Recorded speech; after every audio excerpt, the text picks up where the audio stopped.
because maybe we don't have those metrics again to make the case for employer branding and EVP. And if we had those, or if we were able to make a better, a stronger case, then maybe there would be, that investment might come through. In this episode, we talk about employer branding and the future intentions and challenges of UK employers. This is based on extensive research produced by Neil Harrison of NH237 Consulting in partnership with WDAD Communications.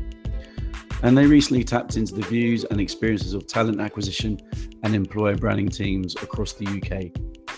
And the opportunities for the employer branding profession have never been greater, but it does face challenges. We dip into the key findings of the report with Neil and also Mike Jefferies, who is owner of WDAD Communications. Let's get on with the chat.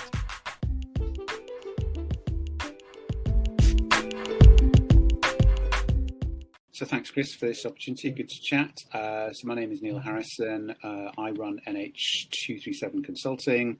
So I do a lot of work on EVP, EB, talent intelligence.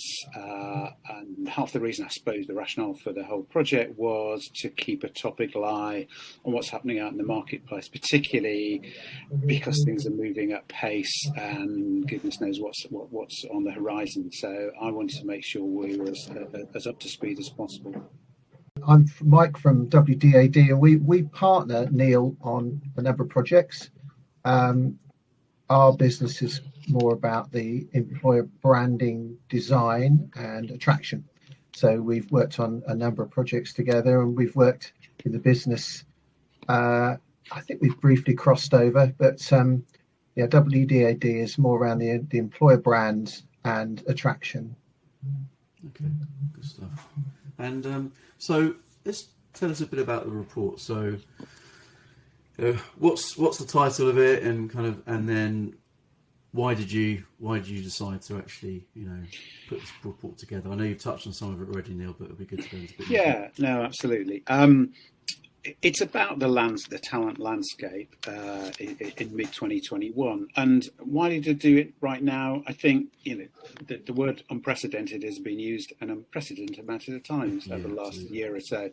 And I think it's hugely important from Mike and I's perspective, although we come at things from a slightly different angle, that we are as up to date with the sentiments and the perspectives of the talent acquisition marketplace.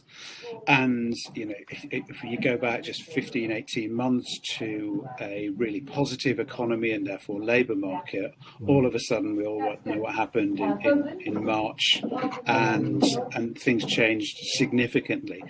And obviously furloughing kicked in, a huge amount of redundancies happen. So from having a candidate-driven marketplace, all of a sudden it's the other way around. Now, again, fast forward over the course of the last 2-3 months, that's changed significantly again. So you've got I find it fascinating. On LinkedIn at the same time, you have things like they're talking about a resume tsunami. They've got this hashtag trending called the big shift, so people looking to move. At the same time, they've got another piece of research out there touching on candidate caution, and I can recognize all those themes. You've got a lot of people out there in the marketplace who probably took jobs in the last year that they wouldn't have done in a normal marketplace. I think there's people there who would have moved ship during the course of 2020 in a normal marketplace. Again, that was largely impossible. And there are a lot of people working for organisations that probably didn't behave as well as they could have done over the course of the last 15 months. So I can see why all those people would be looking to move. And at the same time, given what's happened, given the importance that we've all seen of having a regular income flow over the last year, a lot of people will be just taking the devil they know approach to that. So, long story short, I wanted to make sure that we were as up to date on the marketplace as possible. engaged with the talent acquisition marketplace and sent out a survey which just under 100 people were kind enough to fill in. So we had a reasonably robust indication of how people were feeling, how they saw the next year in terms of developing their EVPs, and some of the challenges they were up against. And I think as time goes on, it's more and more important that we keep that topical understanding about what's happening rather than work on historical data.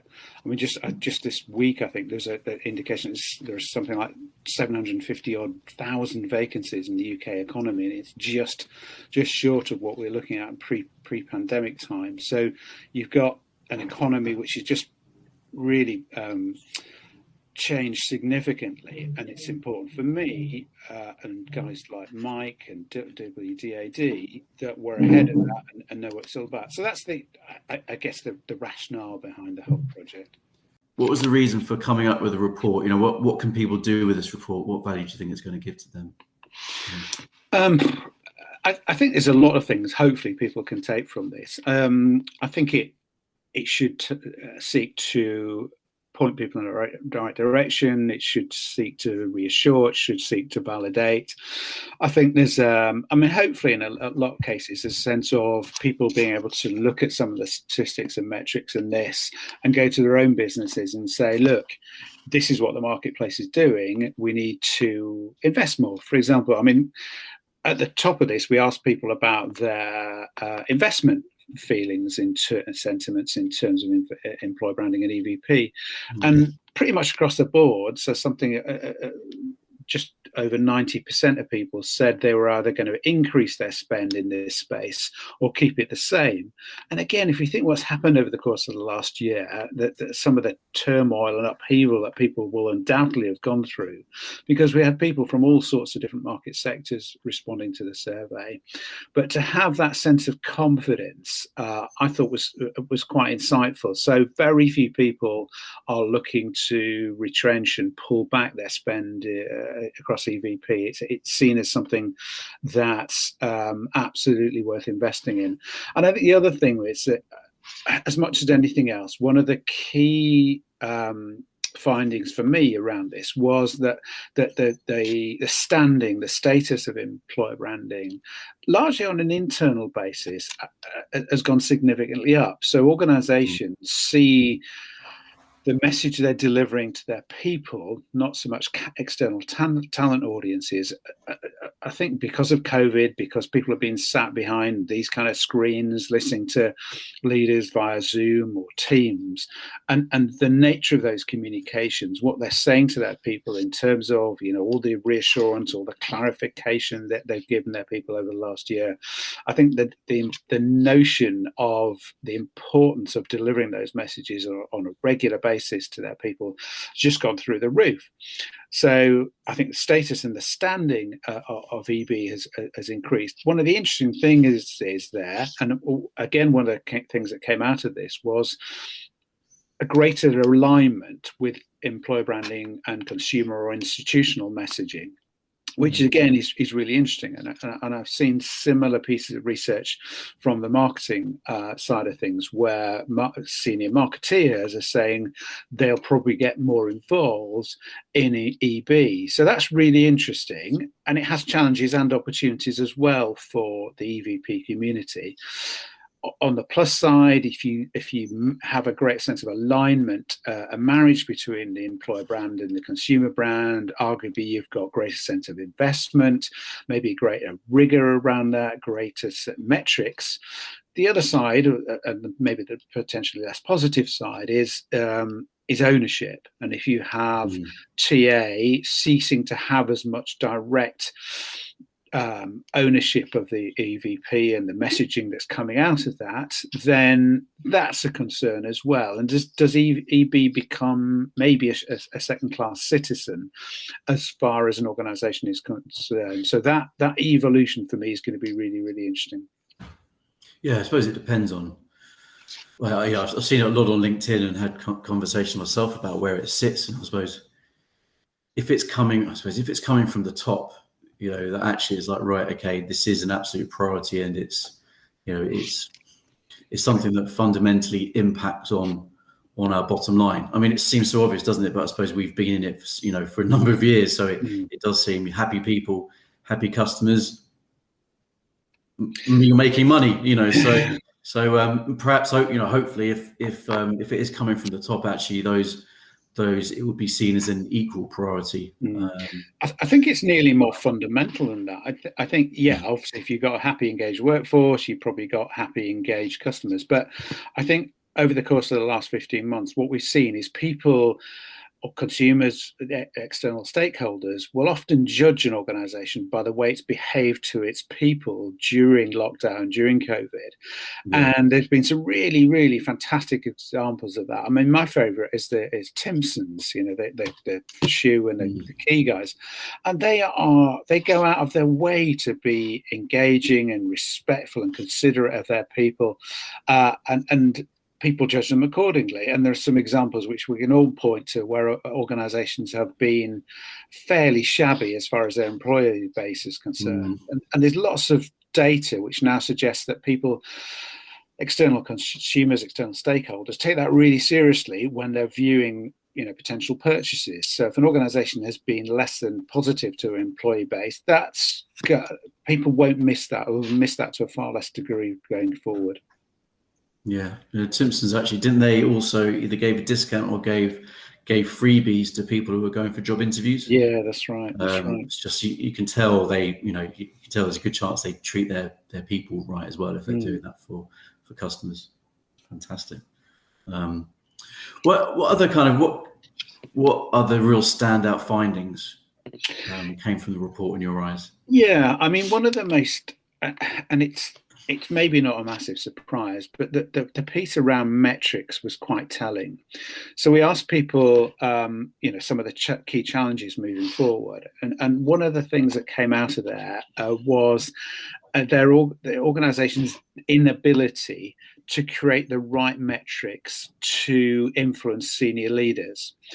And that's a conversation that's been going on some time now. We're now in a marketplace which is much more adept at creating metrics. Now, whether that's about media performance, whether that's information via the ATS, it's kind of gone through the roof. So we are far more able to construct metrics. It's whether those metrics are the right ones to impress those who hold budget strings. And from the research findings, one would suggest not. So for me, it's about organizations pointing to metrics like productivity, like tenure, like retention, like engagement, which have a direct bottom line implication. I think there are some important metrics to the TA community, to the HR community, around obviously time to hire, cost to hire, candidate experience, and those are really, really important. But they're probably not the kind of metrics which will impress and change the policy of the C-suite. So I think that's a real pointer. We do produce far more metrics than they've ever done before. Kind of question whether those are always the right ones. Yeah. Absolutely, and actually, things like time to hire, we've all heard that over the years, and that being a really important. But actually, it's like perhaps the time to hire is in some cases important, but also could be a bit misleading, because actually, fundamentally, you need to look at more deeper return, which is actually the value they're bringing and how long they're staying. Yeah. And if you're having a great time to hire, okay, yeah, boss, we're getting people in within weeks, not months. But then what about retention? Yeah, retention's a bit stinky at the moment. So, well, that's an issue, isn't it? So I think you're absolutely right. And actually, I think the other thing of framing it is really important, isn't it? Because things like awareness, targeted reach can be seen as being fluffy marketing things, But actually, if you frame it in the right way and you sell it into the powers that be the right way, they're saying fundamentally, let's not see it as a funnel, marketing funnel, but a pyramid. If you don't have that foundation of awareness of our brand, then you're really not going to have everything else that follows from that. Hopefully we can put a tracking pixel on individuals, and then we can actually, track performance as they come in. But maybe that's a bit harsh, a bit 1974 actually, isn't it? So yeah. I think what's going to be interesting is how the findings from this play out over the next few months, because you have to think that everything that we've been through in the last 15 months has forced a lot of what's discussed with EVP onto the front page of a lot of senior stakeholders' agenda. I mean, a day doesn't go by when you've got 2 or 3 articles in the press about the impact of lockdown on the workforce. And there are direct links now to the concerns that general readership have about their jobs to what we do in EVP and employer brand. And, from our side, where we're perhaps then trying to put out the messaging about where an organization is, it's changed hugely already. And it's also been quite a surprise how robust the market has stayed. So what was really interesting from the report was, yes, spend is likely to stay the same or a little bit more. I think actually already more people would say they were going to be investing more in EVP than they would have said 3 months ago. I think it's getting more and more important, and people are realizing it. Yeah, and I think timing, as Mike suggests, is absolutely crucial. And one of the questions we asked was, when was the last time you invested in a new EVP? And that for me is really, really crucial. And actually, relatively few people had an EVP which was 2 years and more, which kind of sounds positive. But if you think about it, organizations, the marketplace, sentiment, positivity have just changed so much that in a way, an EVP which isn't absolutely of the here and now is kind of looking backwards rather than looking forwards. And because of what's happened over the course of the last 15 months, we all want to look forward rather than backwards.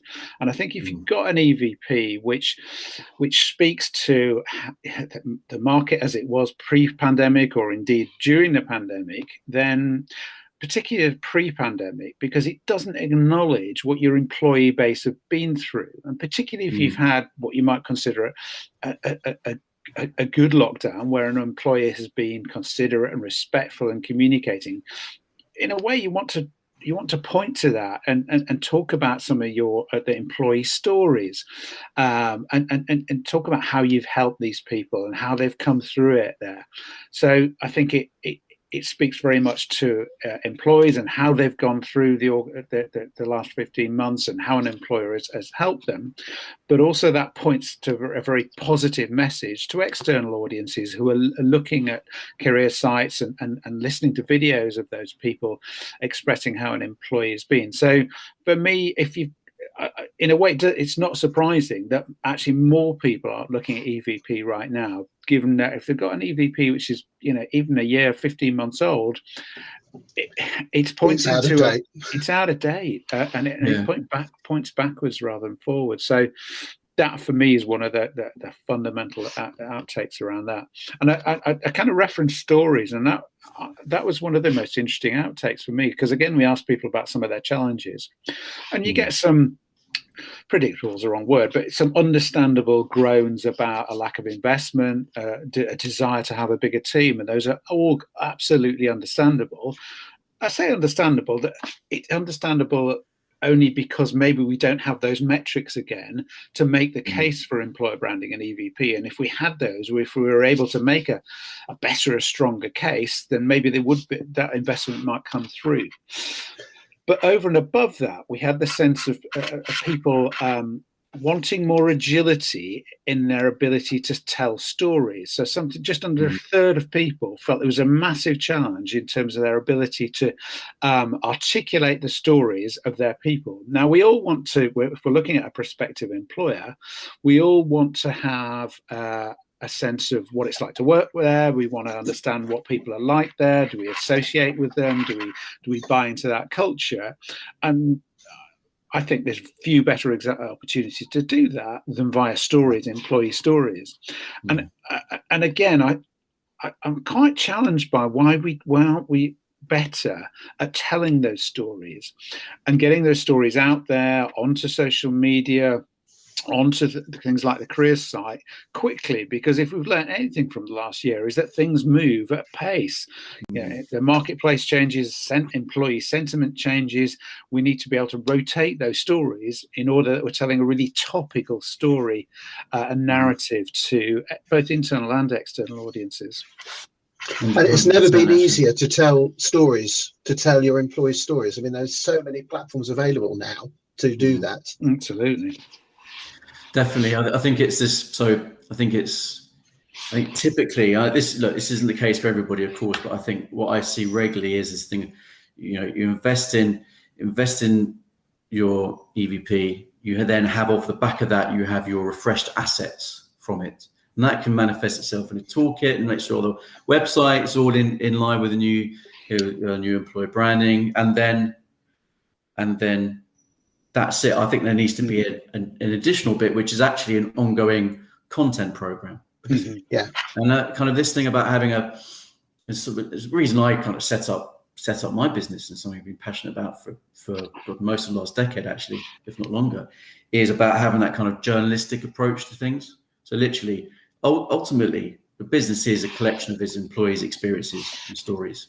So we need to gather that on a regular basis, as opposed to going, right, well, let's get our assets that we need for the next few months and that's it. And I was actually talking to Matthew Phelan from the Happiness Index on my last episode. His company do employee engagement to the next level, which is ongoing analytics into the sentiment of and happiness of employees, and tapping into data like that to actually adjust your content along with what's happening in the market and what's happening in the business, I think is really important. Then you do have that ongoing, ever moving piece that is at least guided editorially, I say, by the EVP that adjusts over time. Yeah. The idea of creating a toolkit, as you say, typically we would be asked off the back of employer brand discovery, as you say, to create a toolkit, but it's a static toolkit, and the feeling will be, well, we've done a toolkit, we need to get a good 18 months of value out of that toolkit, so that toolkit will be used irrespective of what has changed. And you might find yourself putting out collateral that has got pictures of offices, for example, where nobody's been anywhere near those offices for the last 9 months. And yet it's still being used because it's not fluid, as you say. It's not the assets that are produced are just done. So I think there will be a change, just simply to the nature of the toolkits, if we're going to call them that organisations produce. Yeah, definitely. And one part of the report that I found particularly interesting was around where employers are going to be investing in which areas. Career site, social. Let's just unpack that a little bit and what the report found in that area. Yeah, and I think probably the most impressive and most important part of that investment was the amount of work going into D&I initiatives.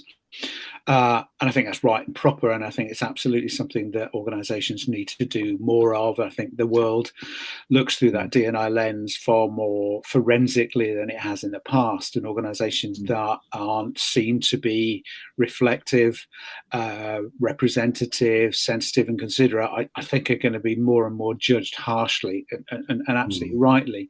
So yeah, I think you had something like 58% of people see their investment and focus in D&I as far as employer branding is concerned increasing, which I think is a really positive sentiment. I think one of the other interesting areas where it's because nothing exists in a vacuum was a desire both to be more inclusive but also to be more differentiated. And I think that's a challenge for a lot of organizations, and quite understandably, because if we want to be open and inclusive, if we don't watch out, we can end up being generic and a bit vanilla rather than being specific to the particular organization and its quirks and its very subjective reality. So I think a lot of that points to the values of an organization, and an EVP being able to communicate those values.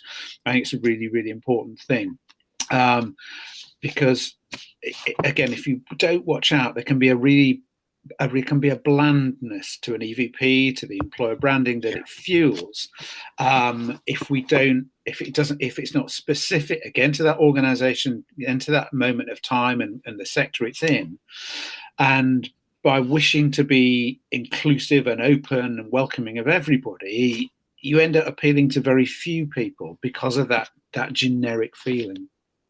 Yeah, I think it's this danger of just not being reflective of your employees, and also really looking at the audiences you're trying to get in front of. And if you don't go deeper into the psychographics of things and just focus on the demographics, then you are going to be coming up with employer bland stuff. I think Sharu on LinkedIn shared a few times a diagram. I think it's a Venn diagram. Yeah, I saw that. Yeah, very bland, very bland employer brands. So yeah, it's important to avoid that, I think, for sure. And then with the career site, so kind of career site, social media, etc. And kind of what areas were your respondents saying they were going to be investing in over the next few months, next year? Okay, I think one of the interesting things that came out of this was the areas that TAs, talent acquisition professionals, feel they can control and areas they can't. So one of their frustrations around the whole, I suppose, the whole journey of a candidate is that they feel things like an ATS, things like their employer brand messaging, all those communications, actually they feel they're not worried about things like that because they've got control over those. It's the areas where they perceive they don't have control that keep them up at night. So things like the candidate experience, particularly as it relates to the hiring manager.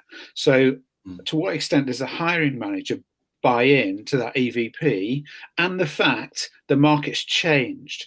So is that a hiring manager that gets that all of a sudden it's now a candidate marketplace again, and they're in buying mode effectively? So that's really important. But also fundamentally, what I was quite surprised about is the reality of the employee experience. So that individual moves from a candidate to a joiner, and actually is that EVP being delivered? And again, it's the experiential side of things. So some fixed assets like an ATS, like the toolkit, like that whole messaging set of assets that TAs feel they've got control about and there's less concern. It's where it becomes an experience for the candidate and indeed a new joiner that there's more worry about that, and because they don't have control about the environment in which an individual is either being interviewed or indeed is having that employment experience. Actually, yeah, you can find that actually that even when you get to an ATS, the experience changes. And sometimes it drops off a cliff. It's not good experience. But then, that thing about going into assessment centers, and you've had all this great marketing up to that point, and then all of a sudden it changes. So, yeah, I suppose that goes back to the importance of the gravitas or value it has in the business, so that actually that has equal attention as it does to the marketing side of things. I mean, it's all marketing, to be honest. I think what we're tending to see already, and this is perhaps partly to try and gain some of that control that TAs feel they don't have. Firstly, there's always confusion between a career site and an ATS, and conversations about a career site are actually often about an ATS. Yeah. So, and when it gets to the career site, the issue is often that the people who lead it don't have control over what's on the career site. It's all part of the corporate brand, and therefore what goes onto the career site really isn't very helpful whatsoever. So increasingly we're asked, what else can we do? We can't really do much on the careers site. So where else can we engage with candidates? What other destination sites or other platforms can we use as a destination? And I think that will continue. And in order to get the control that people feel they're missing, and shown that from the research, it will move more, I think, online e-magazines potentially. It'll move to social. It won't be the corporate careers site that is the first port of call for applicants. It will then it will then mean that those platforms can be more easily updated and can be more relevant more quickly, and they're not lost in a morass of IT issues with the corporate stakeholders. Okay, so if we're to, say someone's read this report and they're going into a meeting, or they're planning to have in a few meetings time to talk about this, I suppose what advice would you give them to kind of take this report and then actually take some actions from it? And what things do you think they should be focusing on to basically get the most value from the report? Yeah, so I think you've got two different audiences there that you need to involve. So, and I know these conversations will be taking place, but it's about engaging with the C-suite to understand if the current metrics package they're getting right now is interesting but not very influential, then what kind of metrics do they want to see? Is it more about productivity or engagement or tenure? And I think there's a whole education piece too around hiring managers. And I think, as the research pointed to, those are often the areas that will let people down. So if we talk about that candidate journey, I think a lot of hiring managers perceive employer branding to be literally about a physical set of messages that are delivered, and that there's not that sense of the whole candidate journey that's happening right now. And I think, and particularly if a hiring manager has been with an organization for any amount of time, there's a tendency to become quite insular and not understand that candidate mindset and the reassurances and the messages they need to receive. And that's as much about employer branding as the things you might see in social media or on the careers website. I think it's pretty clear that a lot of organizations, a lot of companies and organizations are going to struggle to recruit. And there is a tendency, if people are struggling to recruit, to have a knee-jerk reaction, which is, we've got to find candidates somewhere. Let's get some recruitment consultants on board, or let's do everything we can to find people. And they invest in the wrong place. So short-term investment isn't going to help in any way, and it never has. The longer term good of the business, the investment in the employer brand, as Neil is saying, should really be about that whole candidate journey and the reassurance. Because the reason people aren't applying for jobs at the moment is because everybody is bloody nervous about what's going to be happening. They need that reassurance. And the more you can reassure your potential candidates, particularly if there is lots of good evidence of the work that you've been doing over the last 15 months, the better your chances of recruiting will be. So I think if we were sitting in that meeting and telling people what they should consider, it would be, please don't just make a knee-jerk reaction and invest in the quickest route to getting people into your organization, because that really won't help you in the long run. And you have an opportunity here to change what you are doing for the longer term good. Absolutely. And I think it goes back to what you were talking about earlier on about the profile of employer brand within an organization. And actually, over the last decade, there's a whole lot of more people with employer brand in their job titles at the end of last decade as compared to at the beginning of the last decade. And I think, I don't know what you guys feel, but I just feel that what's happened over the last 12 to 15 months has just absolutely accelerated that. So hopefully we'll get to a better place in terms of what we're talking about, a few years earlier than maybe would have happened if it wasn't for the pandemic. Kind of what we're talking about becomes more necessity as opposed to, the big powers that be seeing it as something which is it's a nice to have. Yeah, we wanted to be the norm. Exactly.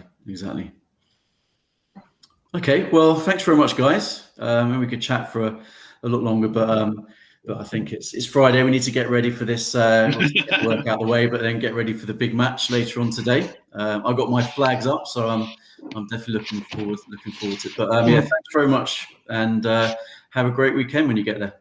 Cheers, Chris. Thanks for your time. Thanks. Thanks for listening. And if you enjoyed what you heard, then please feel free to subscribe. And it would be awesome if you could leave a review as well. It really does help.